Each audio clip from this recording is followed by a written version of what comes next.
Bonsoir à tous, très heureux de vous retrouver pour ce temps autour de la parole du Seigneur, qu'il est bon de pouvoir prendre un moment pour simplement nous asseoir, comme Jésus le faisait déjà dans son temps. Il y a des moments où il prêchait l'Évangile et des moments où il s'arrêtait pour partager la parole du Seigneur. Et c'est un peu ce que nous faisons ce soir, c'est un peu ce que nous faisons aussi régulièrement pour aller plus profondément dans ce que le Seigneur, les apôtres, les prophètes nous ont transmis de la part de notre Dieu. Alors nous sommes dans le 5e volet d'une série intitulée « Les valeurs du royaume de Dieu ». Nous avons déjà parlé de l'honneur, de l'encouragement, de l'audace, de la fidélité. Et ce soir, nous parlons de la générosité. Alors je vous rappelle que vous pourrez retrouver d'ici quelques jours les notes en PDF dans la partie descriptive de la vidéo sur notre chaîne YouTube et aussi certainement d'ici quelques jours la partie audio que vous pourrez ainsi podcaster pour vous accompagner dans vos déplacements. C'est parfois plus simple qu'à regarder une vidéo, c'est certain. Donc oui, je dois vous dire aussi que ce soir, exceptionnellement, nous n'aurons pas de questions par la chaîne YouTube. Mais donc voilà, ça sera exceptionnel. Je vous prie de nous excuser pour cela.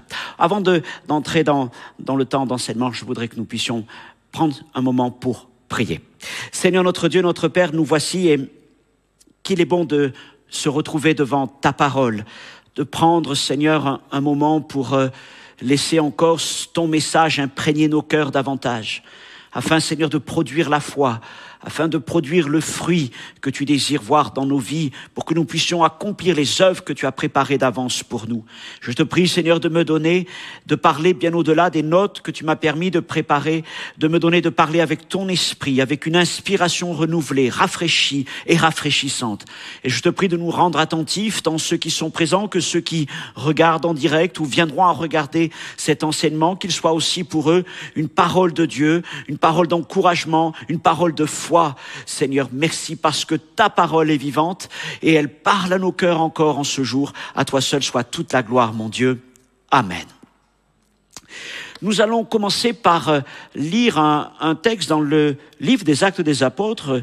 C'est un peu la suite de la lecture que nous avions vue il y a 15 jours lorsque je parlais de l'esprit d'audace, de l'esprit de hardiesse. Nous étions dans Actes chapitre 4, verset 31. Et ce soir, nous allons aller jusqu'à la fin de ce chapitre, Actes 4, 31 jusqu'au verset 37. Quand les disciples et les apôtres eurent prié, le lieu où ils étaient assemblés trembla. Et ils furent tous remplis du Saint-Esprit et ils annonçaient la parole de Dieu avec assurance. Et la multitude de ceux qui avaient cru n'était qu'un cœur et qu'une âme. Et nul ne disait que ses biens lui appartinssent en propre, mais tout était commun entre eux. Les apôtres rendaient avec beaucoup de force témoignage de la résurrection du Seigneur Jésus. Et une grande grâce reposait sur eux tous. Car il n'y avait parmi eux aucun indigent. Et tous ceux qui possédaient des champs ou des maisons les vendaient et apportaient le prix de ce qu'ils avaient vendu et le déposaient aux pieds des apôtres. Et l'on faisait ainsi des distributions à chacun selon ce qu'il en avait besoin. Joseph, surnommé par les apôtres Barnabas, ce qui signifie fils d'exhortation, lévite, originaire de Chypre, vendit un champ qu'il possédait, apporta l'argent et le déposa aux pieds des apôtres. Nous parlons donc ce soir de générosité et je dis que la générosité est une valeur importante du royaume de Dieu. Nous croyons que Dieu est la personne la plus généreuse qui soit et il l'a démontré en donnant son Fils Jésus-Christ pour le salut des pécheurs. N'y a-t-il pas là plus grande manifestation de générosité de donner celui qui est cher à son cœur pour le salut d'hommes méchants et pécheurs? Aussi, quand le peuple de Dieu apprend à connaître le cœur de son Seigneur, eh bien nous devons croire qu'à son tour il devient généreux. Il reflète le cœur de Dieu parmi les hommes et le peuple de Dieu, nous apprenons la joie de donner, de partager. Alors à partir de ce texte que nous avons lu, nous allons découvrir ce soir 8 dimensions de la générosité. Je vais survoler ces 8 points les uns après les autres. Ça devrait être assez rapide à s'enchaîner. Premièrement, le premier point à mettre vraiment en évidence, c'est que la générosité ne se décrète pas. Elle est avant tout une œuvre de l'esprit. Premier point, une œuvre de l'esprit. Le passage que nous venons de lire décrit les effets de la nouvelle effusion du Saint-Esprit sur les disciples. C'est ce que nous avons lu au verset 31. J'appelle ce passage la seconde Pentecôte. Et si vous cherchez dans les vidéos de notre assemblée ou sur ma chaîne, vous trouverez un message sur ce passage si cela vous intéresse de creuser davantage ce thème qui est très intéressant. Alors, en comparant notre lecture maintenant avec un passage comme Acte 2, versets 42 à 47, donc la fin du chapitre 2, je vous rappelle le chapitre 2, c'est le chapitre de la Pentecôte, de la première effusion du Saint-Esprit, eh bien, vous verrez qu'il y a vraiment des points très forts de comparaison. Les deux passages sont presque identiques l'un à l'autre. Versets 32 à 37 du chapitre 4 et 42 à 47 du chapitre 2. Nous sommes donc dans le même cadre. Le Saint-Esprit descendu parmi les disciples et on va retrouver les mêmes effets. On va retrouver au moins 3 choses dans ces deux passages. Premièrement, une puissance nouvelle dans la prédication de la parole. Pierre va prêcher au jour de Pentecôte devant la foule des Juifs rassemblés devant la chambre haute. Et puis, nous avons lu là, au verset 33, que les apôtres rendaient avec beaucoup de force témoignage de la résurrection de Jésus-Christ. Nous voyons aussi une unité renforcée entre les frères et sœurs qui se retrouvent dans les maisons, qui sont d'un même cœur, d'une même âme. Et puis, ce dernier point, le troisième, une générosité abondante. Et nous pouvons dire en quelque sorte que la générosité est un marqueur de l'action du Saint-Esprit. La générosité découle de la présence et de l'action du Saint-Esprit dans une communauté ou dans la vie d'un homme ou d'une femme. Et selon les actes, donc, eh bien, cette générosité est liée au ministère du Saint-Esprit. Car si le Saint-Esprit revêt de puissance les disciples, s'il renouvelle leurs pensées pour leur donner, par exemple, de l'audace, comme nous l'avons vu la dernière fois, il le fait aussi, il renouvelle aussi les disciples quant à leur disposition de cœur à l'égard de leurs biens et de leurs richesses. Et c'est un point qu'il nous faut aborder sans religiosité, sans hypocrisie. La Bible parle de ces choses tout à fait normalement et d'une manière responsable. Nous allons le voir par la suite. Donc, premier point, la générosité découle de l'œuvre de l'Esprit. Deuxième chose, la générosité manifeste un caractère de noblesse. La générosité est une valeur de noblesse qui va parfaitement à des gens qui appartiennent à la maison de Dieu. Le prophète Ésaïe déjà écrivait au chapitre 32, verset 8, « Mais celui qui est noble forme de nobles desseins et il persévère dans ses nobles desseins. » Et d'autres versants ont concernant ce verset, au lieu du mot « noble », générosité. Les deux mots sont synonymes en hébreu. Celui qui est noble est généreux et celui qui est généreux est noble. Et donc la générosité de caractère est une démonstration de la noblesse d'un cœur renouvelé, d'un cœur qui est sans cesse transformé à l'image de Jésus-Christ, reflet de la gloire de Dieu notre Père. Donc, deuxième point, un esprit de noblesse. Troisième point concernant la générosité, et là ça nous paraît tout à fait évident, un esprit de libéralité. Je reprends le verset 32. La multitude de ceux qui avaient cru n'était qu'un cœur et qu'une âme. Et nul ne disait que ses biens lui appartinssent en propre, mais tout était commun entre eux. Je vous renvoie là aussi au chapitre 2 des Actes, versets 44-45, où il est écrit que tous ceux qui croyaient étaient dans le même lieu, ils avaient tout en commun, on retrouve cette même expression, ils vendaient leurs propriétés et leurs biens, ils en partageaient le produit entre tous, selon les besoins de chacun. Donc on voit encore des points de comparaison entre le chapitre 2 et le chapitre 4. Maintenant, arrêtons-nous sur ce verset que je viens de lire, verset 32. Vous savez, il y a parfois certains versets dans la Bible, même dans le Nouveau Testament, sur lesquels nous passons parfois bien vite par habitude de lecture ou que nous feignons d'ignorer quelque part. Et celui-ci en est un, notamment dans sa deuxième partie. Nul ne disait que ses biens lui appartinssent en propre, mais tout était en commun entre eux.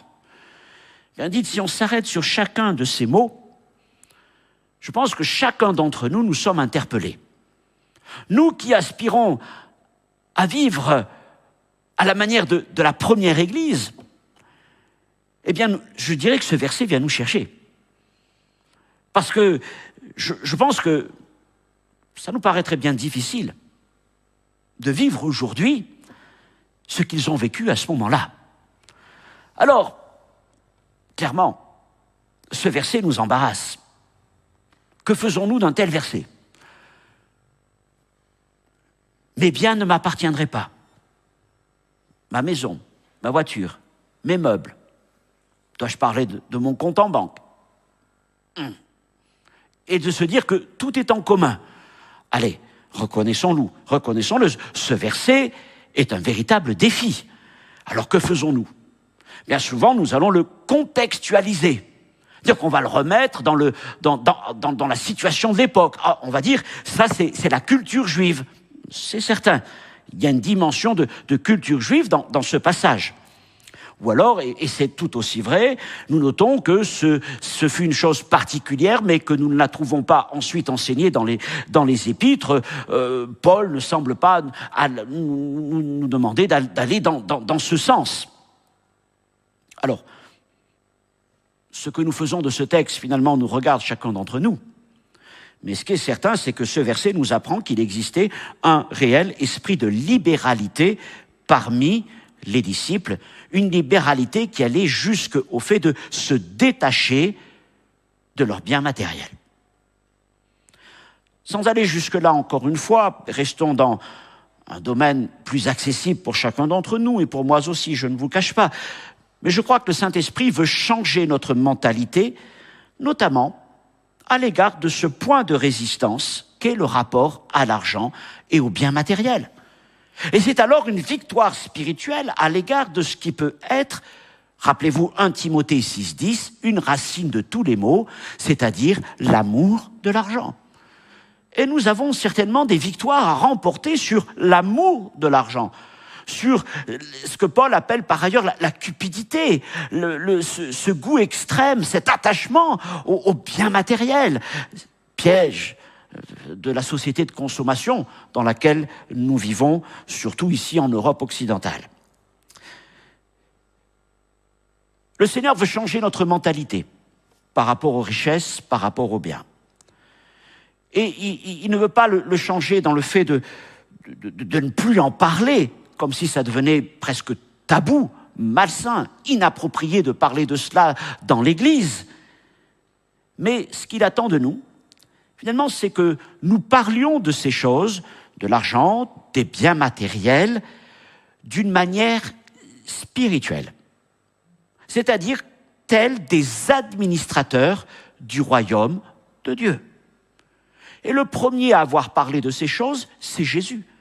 Je vous renvoie aux nombreuses paraboles de Jésus concernant, par exemple, l'intendance des biens, concernant toutes sortes de choses afférentes à la vie économique des gens de son époque. Ainsi, le Saint-Esprit change notre mentalité et nous rend libres par rapport à l'argent et aux biens matériels. C'est une chaîne qui doit tomber dans nos vies. Sinon, cela pourrait très bien être un moyen par lequel l'ennemi garde une part de ses griffes sur nous, nous tenant toujours par ce goût pour l'argent, cet amour pour l'argent, racine de tous les maux. Prenons garde à cela et demandons au Seigneur de nous renouveler profondément jusque dans ces choses. Quatrième point concernant la générosité, un esprit d'unité. Je reprends toujours mon verset 32. Donc la multitude de ceux qui avaient cru n'était qu'un cœur et qu'une âme, et nul ne disait que ses biens lui appartinssent en propre, mais tout était commun entre eux.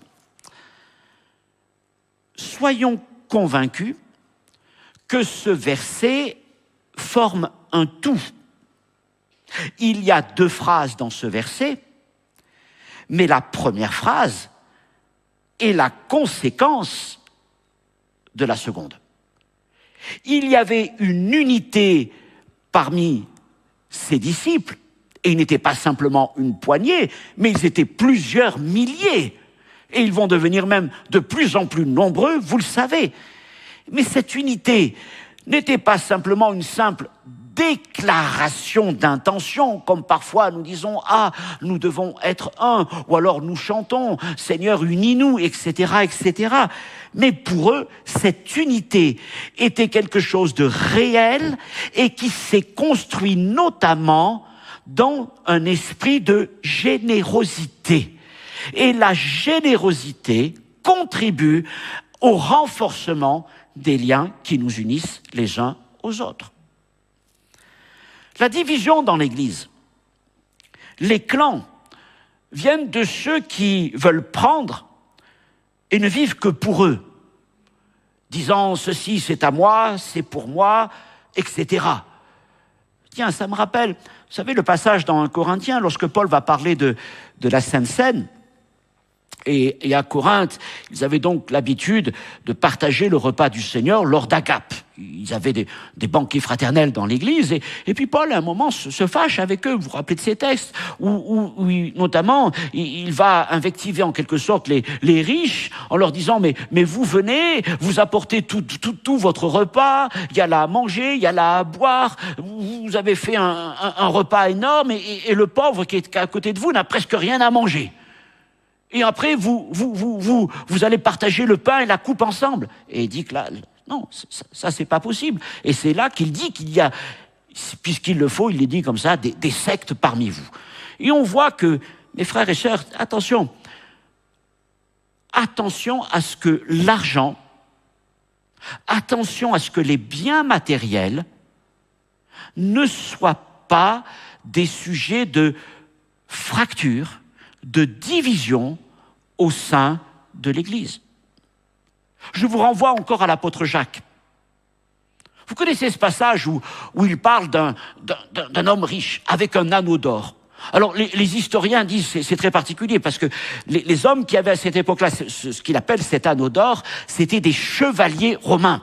Dire que c'était des gens vraiment de la noblesse romaine, noblesse équestre, c'est-à-dire voilà, c'était des militaires, donc des gens en tout cas très en vue. Et dit, imaginez qu'un noble romain rentre dans votre assemblée, alors vous allez l'inviter à aller sur le devant, et puis s'il y a un pauvre qui est là, vous allez soit tu te mets à ses pieds, soit tu vas au fond, etc. Et Jacques se met en colère. Et puis vous savez qu'il continue un peu plus loin lorsqu'il va invectiver encore les riches en leur disant qu'ils ont spolié leurs ouvriers. Et mes frères et sœurs, cette question d'une bonne gestion j'y reviendrai tout à l'heure, de ce qui peut être le superflu de quelqu'un par rapport aux besoins des autres, est une question qui ne doit pas être évacuée de la vie de l'Église, comme si notre situation économique, financière, notre prospérité, c'était quelque chose qui nous concernait d'une manière uniquement privée, qui s'arrêtait finalement à l'entrée de la porte de l'Église. Et quand on est dans la porte de l'Église, on rentre dans l'Église, on ne parle plus de ces choses, même si elles sont là. Combien de fois les apôtres, Jacques ou Jean, dans leurs épîtres, vont nous dire, mais à quoi sert-il de dire à quelqu'un, va te chauffer, et si tu as les moyens de lui donner un vêtement et que tu ne fais rien?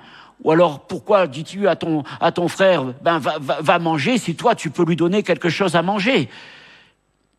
Le Seigneur est attentif à cela, parce que c'est un père. Nous sommes ses enfants. Et il est attentif qu'au sein de son Église, ses enfants prennent soin les uns des autres.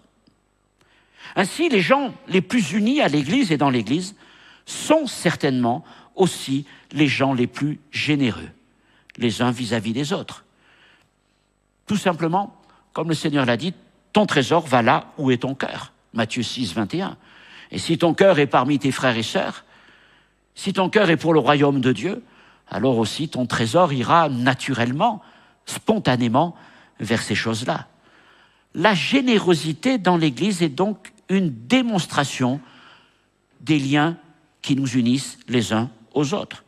Alors, peut-être, c'est vrai, ne se manifestera-t-elle pas jusqu'à ce degré de tout mettre en commun au milieu de nous. Mais ce qui doit exister, même si nous n'allons pas jusque-là, c'est l'esprit de bienfaisance. Et c'est mon 5e point ce soir, un esprit de bienfaisance. Dieu ne nous demande pas d'alléger toutes les peines économiques et sociales du monde, mais il nous demande de prendre soin des nôtres. Galates, chapitre 6, verset 10, Paul écrit « Ainsi donc, pendant que nous en avons l'occasion, pratiquons le bien envers tous et surtout envers les frères en la foi. » L'un des buts de la générosité dans les premiers temps de l'Église était l'assistance aux nécessiteux, avec comme objectif principal de couvrir les besoins. On trouve ce mot par exemple dans Actes 2, 45 ou dans Actes 4, 35 et dans d'autres versets sur lesquels je viens dans quelques instants. Les besoins. Un exemple d'un besoin, Acte 6, l'assistance aux veuves. Rappelez-vous qu'il y avait cette distribution de nourriture quotidienne aux veuves. Parce que ces femmes, il n'y avait pas toutes les assistants, toutes les allocations qu'il peut y avoir aujourd'hui, toute l'assistance de l'État qu'il peut y avoir aujourd'hui. Non, autrefois, les veuves n'avaient plus de ressources, et donc, c'était aussi l'Église qui prenait en charge leur soutien. Alors, besoin, le mot besoin est fort. Qu'est-ce que sont les besoins? La nourriture, le vêtement, et puis après, on peut aller plus loin.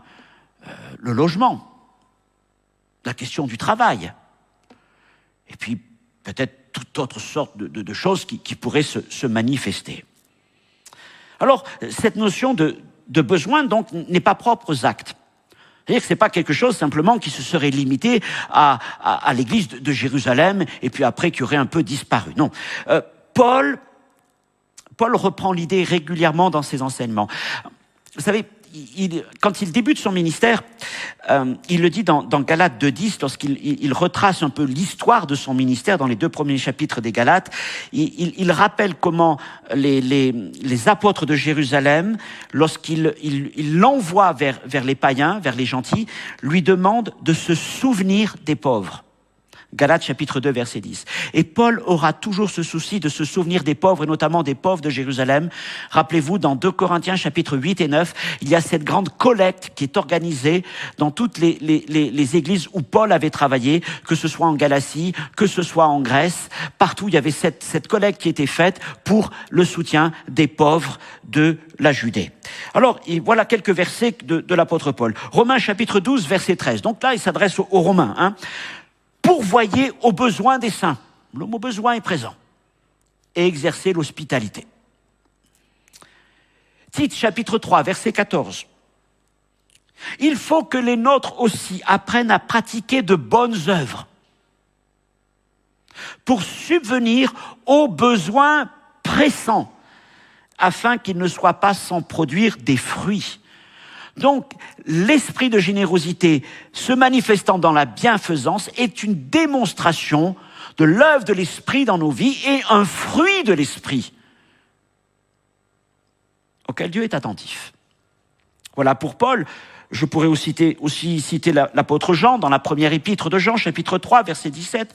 Je le paraphrasais il y a quelques instants. Si quelqu'un possède les biens du monde et que voyant son frère dans le besoin, il lui ferme ses entrailles, comment l'amour de Dieu demeure-t-il en lui? La question, là, elle vient nous chercher directement. Comment peux-tu prétendre manifester l'amour de Dieu, aimer selon Dieu, si tu ne prends pas soin de ton frère dans ses besoins? Ça, ce sont des paroles qui viennent nous chercher. La généreuse abondance de l'Église des Actes, en tout cas, lui permit de couvrir tous les besoins. C'est un verset que j'aime beaucoup, Actes 4, 34. Il n'y avait aucun indigent parmi eux. Je me dis, Seigneur, malgré la multitude des hommes et femmes qui sont là, ils sont des milliers, il n'y avait aucun indigent parmi eux. Et je me dis, Seigneur, voilà un objectif pour chacun d'entre nous, pour nos assemblées, surtout lorsque nous prétendons et nous nous référons à l'Église des premiers temps, à l'Église des apôtres. Alors l'Église des apôtres, c'est pas simplement la puissance du Saint-Esprit, c'est pas simplement les miracles, les signes, les prodiges, les conversions, la repentance, mais l'Église des apôtres, l'Église des actes, c'est aussi une Église au milieu de laquelle il n'y avait aucun indigent. Et je trouve que c'est un très beau défi pour nos assemblées. Et la conséquence directe de cette générosité communautaire, nous la trouvons encore au verset 33, à la fin du verset 33, où il est dit « Une grande grâce reposait sur eux tous ». Quand l'Église prend soin d'elle, prend soin de ses membres, que là, il y a cette redistribution de richesses, de biens, eh bien, Dieu honore cette Église de sa grâce. Il la couvre de sa grâce, d'une grande grâce, il est même écrit. Alors des questions se posent maintenant à nous. Où commence l'indigence et jusqu'où allons-nous aider ? Parce que c'est une chose que d'aider ponctuellement une personne, une famille, l'assistance alimentaire, juridique, scolaire, etc. Mais c'en est une autre que d'aider quant à des problèmes plus complexes comme celui du logement, car évidemment les coûts et les enjeux ne sont pas les mêmes. Je pense que la meilleure chose, c'est d'être à l'écoute du Saint-Esprit et individuellement, si nous sommes disposés à vouloir faire le bien, à vouloir bénir, eh bien le Saint-Esprit nous confiera des missions de générosité selon les besoins. Il nous montrera peut-être, alors que nous rentrons là dans une période d'hiver qui est déjà froide, il nous montrera peut-être celui qui a besoin de chaussures chaudes, celui qui a besoin d'un manteau ou d'un blouson, non pas celui que vous ne mettez plus parce qu'il n'est plus à la mode ou qu'il a quelques trous, mais le beau manteau qui est là. Le beau manteau qui est là. Et c'est ainsi que l'Église apprend à former un corps généreux. L'amour se manifeste donc dans la bienfaisance. Et je vous rappelle ce que dit l'Épître aux Hébreux, chapitre 13. Oui, nous apportons au Seigneur des sacrifices de louange, nous confessons son nom, mais Dieu s'attend aussi à ce que nous manifestions des sacrifices de libéralité et de bienfaisance. Les deux vont ensemble. C'est ça le culte du Seigneur. Ce n'est pas simplement chanter, louer, prier Dieu, mais c'est aussi bénir notre frère et notre sœur.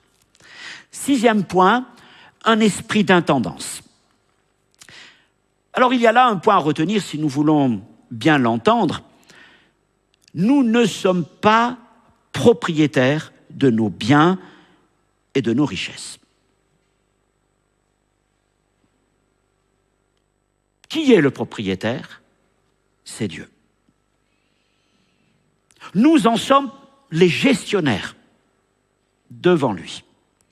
Et Dieu attend dès lors que nous gérions nos richesses et nos biens, c'est-à-dire ceux qu'il nous confie, en bon intendant, c'est-à-dire en gestionnaire qui applique les principes du royaume de Dieu. Et cette bonne intendance des biens que Dieu nous confie repose tout d'abord sur un esprit de contentement. Alors Dieu voulant, d'ici quelques temps, on prendra le temps de faire une étude. C'est très important que cette notion de contentement, surtout dans une société qui est une société qui produit sans arrêt l'insatisfaction. Parce que le fait de produire l'insatisfaction, notamment à travers la publicité, à travers l'innovation, c'est ce qui va permettre finalement de faire circuler l'argent et les richesses. Parce que si on est satisfait, eh bien, il y a un moment où on dit, mais à quoi ça sert d'avoir plus ou d'avoir ce dernier gadget ou d'avoir ce dernière chose ? Donc, la société aujourd'hui crée le non-contentement afin de créer des richesses souvent injustes. Mais nous devons apprendre à vivre selon un esprit de contentement. Alors, c'est quoi l'esprit de contentement ? Je ne vais pas le développer. Ce soir, je ferai certainement une étude sur ça, mais simplement ce point. Tout d'abord, ce n'est pas un esprit de pauvreté ou de misérabilisme, vous savez, très religieux. Non, ça n'a rien à voir. Mais l'esprit de contentement, c'est la satisfaction de nos besoins. Et nos besoins sont relatifs d'une personne à une autre. Et Dieu accepte tout à fait cela. Mais aussi d'un contexte à un autre, parce que, évidemment, c'est très difficile de comparer la situation de personnes vivant en Suisse et la situation économique de personnes vivant dans un pays d'Afrique ou d'ailleurs. Bien évidemment, les revenus ne sont pas les mêmes, mais les coûts de vie ne sont pas les mêmes non plus. Donc, il y a beaucoup de choses qui rentrent en jeu à ce niveau-là, et je dirais que ce que Dieu a en tête, ce n'est pas forcément un esprit d'égalité, mais un esprit d'équité. C'est-à-dire de satisfaire les besoins de chacun dans la situation qui est la sienne. Donc nous devons apprendre à développer un esprit de contentement en gérant bien notre budget, en mettant ce qui appartient à Dieu en premier de côté, c'est ce que nous enseignent les apôtres, et puis en sachant, mais voilà, j'ai besoin de temps, il y a ce que je dois à l'État, les impôts, s'ils ne sont pas prélevés à la source, il y a les assurances maladie, il y a la voiture, il y a éventuellement, bien sûr, le logement avant tout, etc., etc. Et puis même, il y a une part pour les loisirs. Mais il y a un moment, on se dit, voilà, bien, avec ça, je reconnais que je suis content. Je suis content du logement que Dieu me donne, je suis content de la voiture que Dieu me donne. Oh, je pourrais avoir peut-être une voiture d'une grosse cylindrée allemande, mais au fond, qu'est-ce que ça changerait? La voiture que j'ai là me transporte tout aussi bien et je suis vraiment content avec elle. Vous voyez ce que je veux dire? Et puis donc, ok, Dieu nous dit, mais tu es content avec ça? Tu as ta part de loisir? Ok, alors maintenant, considère que ce qui vient en plus, c'est ce que Paul appelle le surplus. Le surplus que Dieu t'accorde. Tu peux en mettre de côté, oui, pour épargner pour tes enfants, d'accord. Mais considère aussi que tu peux utiliser ce surplus comme une semence pour le royaume de Dieu. Non seulement pour investir dans les œuvres missionnaires, mais aussi pour accomplir ce que Paul appelle des bonnes œuvres. 2 Corinthiens 9:8, regardez bien ce beau texte. Dieu peut vous combler de toutes sortes de grâces. Et là, il parle vraiment sur un point de vue même financier et matériel. Il peut vous combler de toutes sortes de grâces. Ce qu'il y a vraiment sur ton cœur, mais Dieu est prêt à te donner. C'est pas un problème. Afin que, possédant toujours, en toute chose de quoi satisfaire à tous vos besoins. Vos besoins. Dieu ne va pas satisfaire nos caprices. Un caprice n'est pas un besoin. On est d'accord.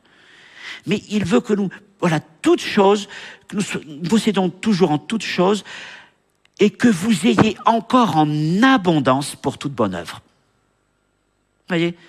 C'est-à-dire que le Seigneur veut faire en sorte que celui qui est content, bien, tous ses besoins sont couverts, et il va même avoir suffisamment pour pouvoir bénir, pour pouvoir semer pour le royaume de Dieu. Et nous devons considérer que c'est un privilège que de semer nos biens, nos richesses en surplus pour le royaume de Dieu. Que ce soit pour les œuvres missionnaires, les œuvres d'évangélisation, pour la bienfaisance dans l'Église. Parce que celui qui sème ainsi avec foi, eh bien moissonnera avec abondance. Et notamment, il moissonnera des grâces et des bénédictions de justice. Voilà comment fonctionne aussi le royaume de Dieu. Mais ce que je veux rajouter à ce moment-là, pour que nous soyons bien clairs, c'est qu'à aucun moment, il est question d'obligation. D'accord? À aucun moment, il est question d'obligation. Je vais reprendre des mots de Paul. Il est plutôt question de bonne volonté. 2 Corinthiens 8:12, la bonne volonté, quand elle existe, est agréable en raison de ce qu'elle peut avoir à sa disposition et non de ce qu'elle n'a pas. La bonne volonté. Il parle aussi de zèle. Il parle de résolution. Il parle d'amour. C'est quelque chose qui doit venir du cœur. Que ta main gauche ne sache pas ce que ta main droite fait, mais que dans tous les cas, tu le fasses avec joie. Parce qu'une offrande ou une libéralité qui est contrainte n'est plus une libéralité. Mais il le dit lui-même, c'est un acte d'avarice. Donc, il n'y a aucune obligation. Mais, j'en arrive au 7e point, il y a un esprit de foi. Un esprit de foi. Et ça m'amène à parler d'un point particulier qui est la nature et la valeur des offrandes qui sont mentionnées notamment dans ce texte. Et ça va nous permettre de dire que la générosité selon le cœur de Dieu est une démonstration de foi. Alors je sais que très souvent on va mettre en avant la veuve. Rappelez la veuve du temple. Rappelez où Jésus se tient. Il se tient à côté du coffre, là où les Juifs déposaient leur argent. Vous imaginez quand même si le pasteur se mettait à côté du tronc à l'entrée de l'église pour voir ce que les uns les autres déposent, vous direz, mais quand même, le pasteur, il en a des bonnes. Mais Jésus, c'est là qu'il se tient. Bon, alors il regarde les uns les autres. Apparemment, il y en a certains, ils ont des gros sacs d'argent, et puis quand ça tombe, ça fait du bruit métallique, ça y va. Et puis voilà que cette petite veuve arrive, et elle a que ces petites pièces. On ne les a même pas entendus tomber. Mais Jésus lui a entendu son cœur. On dit, voilà, cette femme, ces 2 petites pièces. Et par ces 2 petites pièces, elle a honoré Dieu. Mais Jésus rajoute, attention, il faut mettre tout ça relativement à la situation de chaque personne, parce que eux, ils ont mis de leur superflu. Mais elle a mis de son nécessaire, de ce qu'elle avait besoin pour couvrir ses besoins.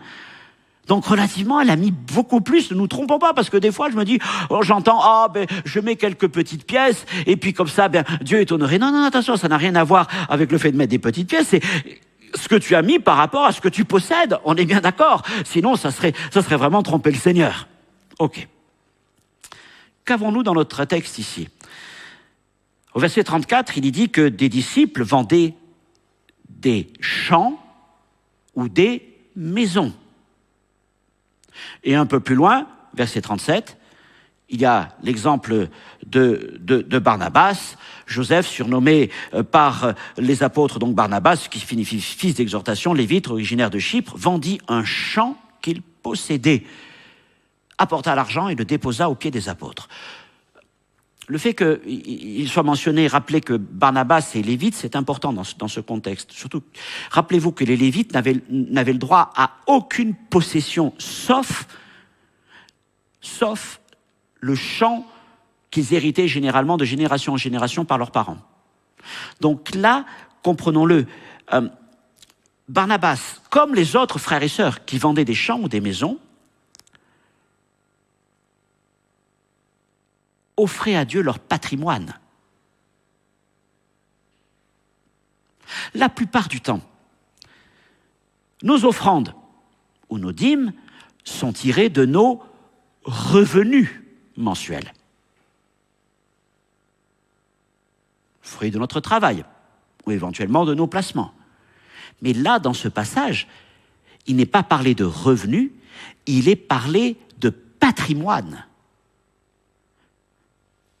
Ces premiers chrétiens vendaient une part de leur patrimoine à la manière de Barnabas. C'était ce qu'il avait reçu, c'était son héritage. Il vendait le fruit de nombreuses années de travail, le fruit d'investissement, et il transformait tout cela en offrande qu'il venait déposer aux pieds des apôtres. Je me dis, quand parfois on dit qu'il faut que l'offrande elle soit secrète, ce qui est sûr, c'est que dans la première église, l'offrande, elle n'était pas trop secrète. Parce qu'ils arrivaient quand même certainement, si vous avez vendu une maison, il devait y avoir quand même un beau sac plein de pièces, puisque c'était des pièces, il n'y avait pas de chèque, il n'y avait pas de ceci, il n'y avait pas de cela. Et ils mettaient ça au pied des apôtres, et tout le monde voyait, quel don de générosité qui encourageait les uns les autres. Je suis allé, quand je vais en Afrique, et c'est saisissant que de beaux souvenirs, notamment dans les célébrations des cultes le dimanche matin, le moment de l'offrande. Le moment de l'offrande est absolument un moment particulier, extraordinaire dans les églises africaines. C'est un moment de joie. C'est un moment de chant, c'est un moment de danse. Et vous voyez les hommes, les femmes qui s'approchent, et même les enfants qui s'approchent, qui remontent les allées et qui viennent là jusqu'au pied des anciens ou des pasteurs, hein, comme il est écrit dans des actes, et qui viennent déposer là leurs offrandes. Il y a des corbeilles comme ça tout au long de l'estrade. Et il y a une joie, une exubérance. Et ils veulent vraiment vivre. Pourtant, allez... Ils n'ont pas l'aisance financière et matérielle des populations européennes. Mais donner est pour eux un acte de foi, un acte d'amour, un acte de joie, et Dieu les bénit. Alors, revenons encore à Acte 4, sans entrer dans des estimations. Nous comprenons qu'en vendant des champs et des maisons, il est question là de sommes d'argent très importante. Très importante. Parce que ce n'est pas une maison ou deux, non, c'est beaucoup de maisons qui étaient vendues, beaucoup de propriétés qui étaient vendues. Et là, nous comprenons que la générosité des frères et des sœurs armait financièrement l'Église. En termes de bienfaisance ou en termes de financement de la mission. Des fois, on dit « Ah, Seigneur, tu pourvoiras » ou alors quelqu'un a un projet, Dieu va pourvoir. Mais eux, ils n'ont pas attendu que Dieu pourvoie. Ils ont pourvu eux-mêmes. Et l'église de Jérusalem, on dit, ils étaient pauvres au début, parce que Pierre et Jean n'avaient pas d'argent. Je n'ai ni argent ni or, mais ce que j'ai, je te le donne au nom de Jésus-Christ de Nazareth, lève-toi et marche. C'est ce qu'il a dit aux boiteux. Oui, mais dans Acte 4, même des Actes 2, puisque dans Acte 2, il est déjà dit qu'ils vendaient des maisons et des champs et des propriétés, entre Acte 2 et Acte 4, en quelques mois, en quelques années, je crois que l'église de Jérusalem devait avoir beaucoup de moyens financiers pour mener des actions sociales et pour soutenir le développement de l'œuvre missionnaire.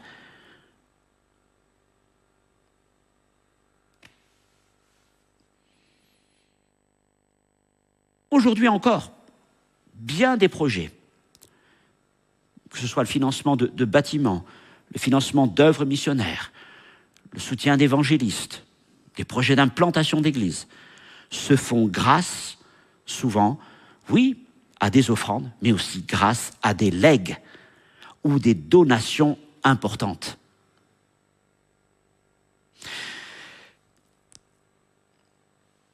Peut-être connaissez-vous cette histoire des femmes de l'église de Séoul, qui pour financer le premier bâtiment, c'était donc dans les années 50, et la Corée du Sud était encore un pays pauvre qui sortait de la guerre, un pays très traditionnel. Et l'église avait grandi. Et le pasteur Jean Guichot, avec les anciens, avait le projet de bâtir déjà un bâtiment important, mais il n'y avait pas de moyens financiers. Eh bien, une partie des femmes de l'église coupaient leurs belles et longues chevelures et vendaient leurs cheveux. Et une partie du projet de ce premier bâtiment a été financée par les cheveux de ces femmes. Quel acte de foi et de générosité. Pendant plusieurs années, j'ai été membre du conseil d'administration de l'action missionnaire des Assemblées de Dieu en France. Et à plusieurs reprises, j'ai été témoin de legs de plusieurs dizaines de milliers d'euros, parfois même de centaines, de legs provenant de frères et sœurs, de chrétiens, qui, au moment d'établir leur testament, faisaient don, peut-être d'une maison ou d'épargne à l'œuvre missionnaire. Et quand ces sommes arrivaient, je me disais, Seigneur, quelle responsabilité nous avons vis-à-vis de cet argent. Voilà des frères et des sœurs qui ont peut-être travaillé toute leur vie. Et là, ils viennent apporter à l'œuvre missionnaire le fruit de tous leurs efforts. Quelle responsabilité de bien gérer cet argent. Toute une vie consacrée pour la mission.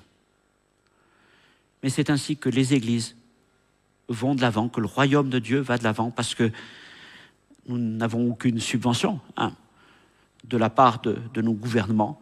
Mais tout ce que les églises ont pu bâtir, développer, oui, bon, des bâtiments d'église, c'est certain, mais il y a toutes sortes de projets, des maisons de retraite pour les personnes âgées, des œuvres missionnaires, des hôpitaux, etc., etc.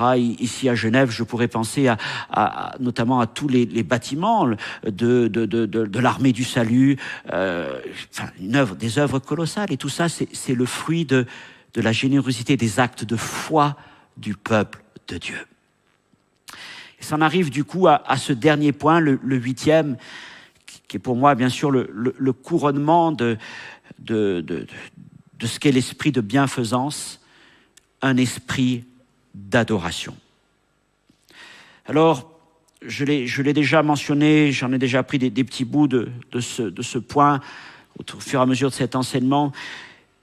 Je vous ai déjà parlé de ces offrandes qui étaient déposées aux pieds des apôtres. J'ai parlé de ces frères et sœurs en Afrique qui viennent aussi déposer leurs offrandes.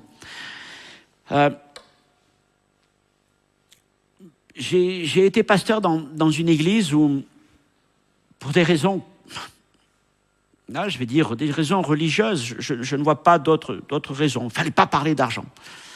Alors, il fallait tellement pas parler d'argent que les offrandes, elles étaient collectées uniquement par un tronc, ça avait toujours été leur habitude, mais ça, c'est pas un problème. Bon, dans beaucoup d'églises, on fait passer la corbeille, mais dans cette église, non, il fallait pas passer les corbeilles. Ok, donc il y avait un tronc, c'est très bien. Mais en plus, on ne devait même pas parler qu'il y avait une offrande, et on ne devait même pas prier pour les offrandes. Parce qu'on ne devait absolument pas parler d'argent. Et au bout de quelques temps, quand je suis arrivé, quelques mois après, il y a eu une catastrophe. Je crois que c'était une mousson terrible qui avait frappé l'Inde ou le Bangladesh, et il y avait eu un besoin pour les églises qui étaient là-bas. Et pour la première fois, j'ai demandé au conseil, à l'église, d'organiser une collecte dans l'église. On l'a annoncé, on a fait une collecte pour ce besoin-là, ce besoin pressant, comme pourrait l'écrire l'apôtre Paul. Et nous avons prié pour cela. Et à partir de ce moment-là, j'ai dit, l'offrande, on ne doit pas en avoir honte. L'offrande fait partie du culte. Elle fait partie du culte. Je citais tout à l'heure Hébreux 13:16. N'oubliez pas la bienfaisance et la libéralité, car c'est à de tels sacrifices que Dieu prend plaisir. Les offrandes déposées aux pieds des apôtres, c'est pas quelque chose qu'on doit faire en catimini. Alors, c'est pas quelque chose, bien sûr, qu'on doit mettre en avant en disant « Ah, regardez combien j'amène ». Non, évidemment, c'est pas ça. Mais l'offrande fait partie du culte. Et je pense que l'offrande est quelque chose d'important, de valeur. Je sais pas forcément. Elle est sacrée dans le sens où elle est offerte ensuite à Dieu. Mais je pense que c'est encourager les frères et sœurs. Oui, l'offrande fait partie de la vie du culte, fait partie de la vie de l'Église. Nous apprenons à donner parce que Dieu nous demande de donner. Et je suis convaincu aussi que les églises doivent être mises régulièrement dans des situations où elles vont devoir exercer par la foi la générosité. Il y a des églises où on peut passer des années sans qu'il y ait eu aucun défi financier.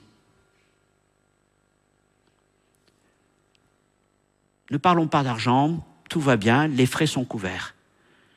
Mais je veux dire, je ne pense pas que ça satisfasse le Seigneur.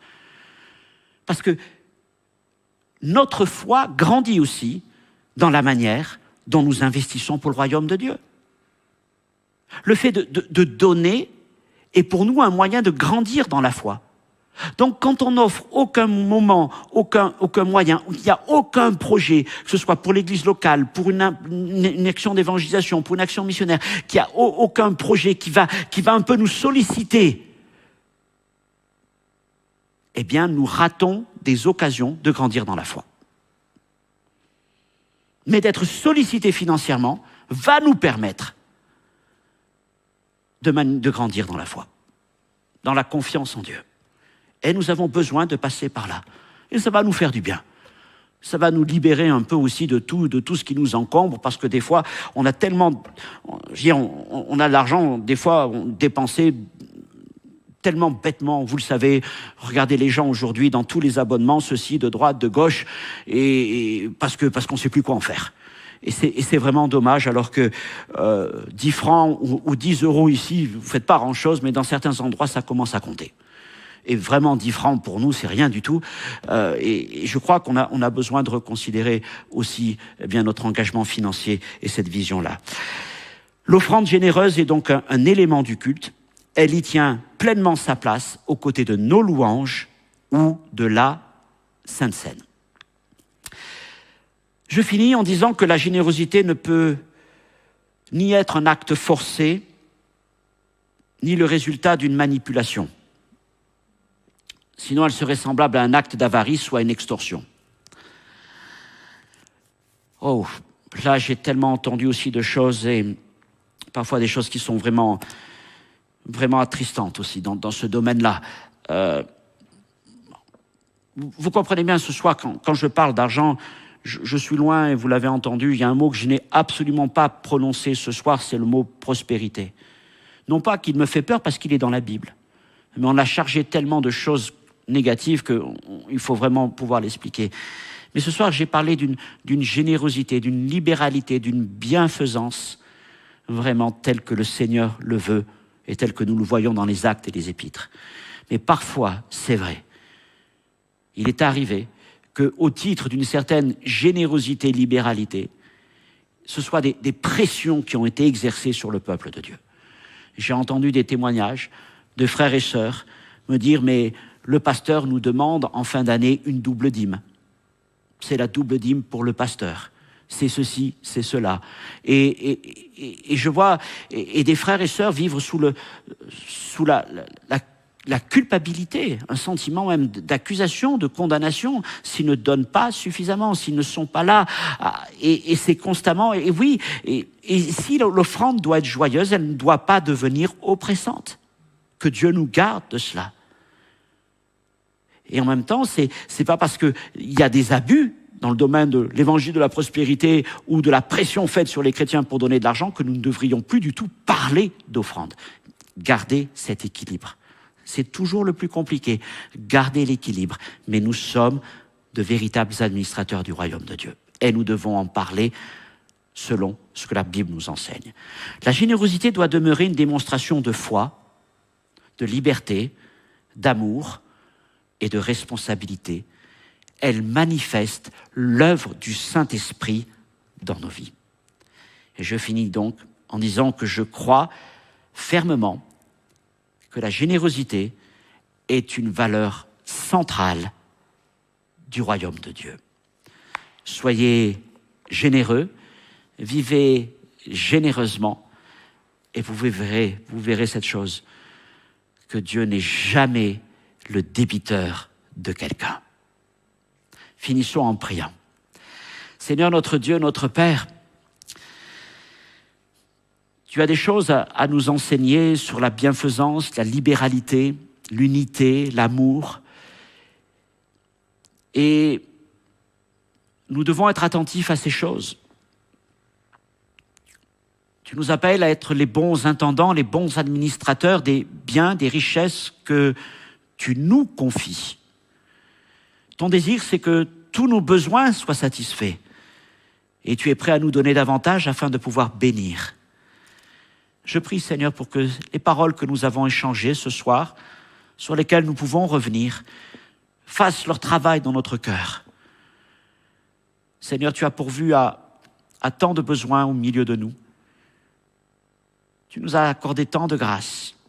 Et nous, particulièrement, qui vivons dans nos pays d'Europe occidentale, que nous n'oublions pas, Seigneur, ceux qui sont pauvres, d'abord au milieu de nous, autour de nous, et que nous n'oublions pas, Seigneur mon Dieu, aussi de bénir ceux qui sont au loin, ceux qui servent ton Église.